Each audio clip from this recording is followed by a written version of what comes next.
Hey there fellow REIT investors, welcome back to the channel. You know I always love a good REIT story, and I'm always on the lookout to invest in quality REITs, but there is a twist among the strong REIT market this year. When I did a deep dive into the top 3 performers over the last 3 months, I realized something surprising. There is only one which I'd keep my hard-earned cash in today. Now, sometimes the best performers can be indicative of a recovery story, and have plenty of legs to run, but other times, they could also look too expensive after a rally, and valuations alone can be a reason to stay away. This time, valuation is not the issue.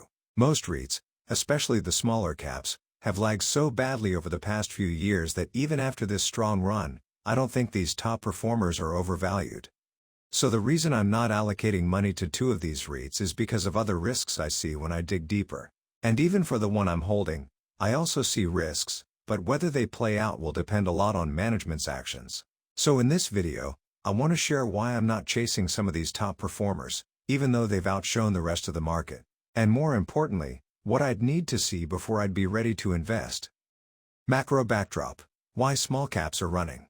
Before looking into the individual names, let's zoom out a little. Over the last quarter, smaller and mid-cap REITs have often outperformed the larger, core REITs. This includes the REITs we are discussing today. So why did the smaller REITs outperform? Let's run through a few reasons. First, smaller REITs were more beaten down last year. Many were trading at huge discounts to book value, with price to NAV as low as 0.2. The prices were implying doomsday scenarios. So when the overall sentiment for REITs improved, these are the ones to shoot up.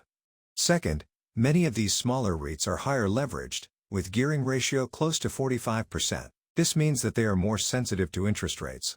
When interest rates and bond yields fall, that sensitivity works both ways. The risks are magnified on the way down, but the upside is magnified on the way up. So when interest rates in both Singapore and the US started to decline, the rebound was sharper for them than for the bigger, steadier REITs. And finally, here's something important.